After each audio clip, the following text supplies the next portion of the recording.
অনেক সময় আমাদের জরুরি বার্তা বা ফাইল পাঠানোর দরকার হয়, তবে সে সময় যদি ইন্টারনেট ডেটা শেষ হয়ে যায় কিংবা ধরুন সেই জায়গায় ইন্টারনেট সুবিধাই নেই বা সেখানে ইন্টারনেট পাচ্ছেই না, তাহলে কি করবেন?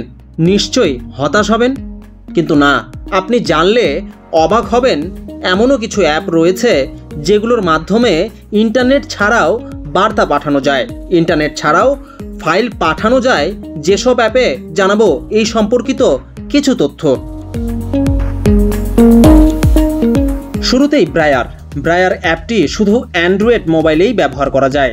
এই অ্যাপের মাধ্যমে ব্লুটুথ বা ওয়াইফাই ব্যবহার করে এক স্মার্টফোন থেকে আরেক স্মার্টফোনে বার্তা আদান প্রদান করা যায়।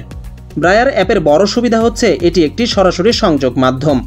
এন্ড টু এন্ড এনক্রিপশনের কারণে এই অ্যাপ ব্যবহার করা শতভাগ নিরাপদ। তবে ব্রায়ার অ্যাপের সবচেয়ে বড় অসুবিধা হচ্ছে এর মাধ্যমে ব্লুটুথ ব্যবহার করে মাত্র 10 মিটার দূরত্বে বার্তা পাঠানো যায়। অবশ্য ওয়াইফাই ব্যবহার করলে সর্বোচ্চ 100 মিটার দূরে বার্তা পাঠানো সম্ভব। এরপর আসি ব্রিজপাই অ্যাপে।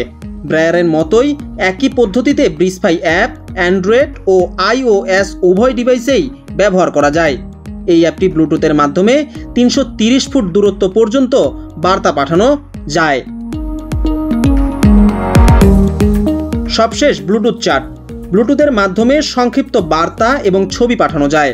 যতক্ষণ আপনি আপনার বন্ধুদের ব্লুটুথ পরিসরের মধ্যে থাকবেন, ইন্টারনেট ছাড়াই চ্যাট করতে পারবেন এই অ্যাপের মাধ্যমে। এই অ্যাপটির ব্যবহার খুবই সহজ।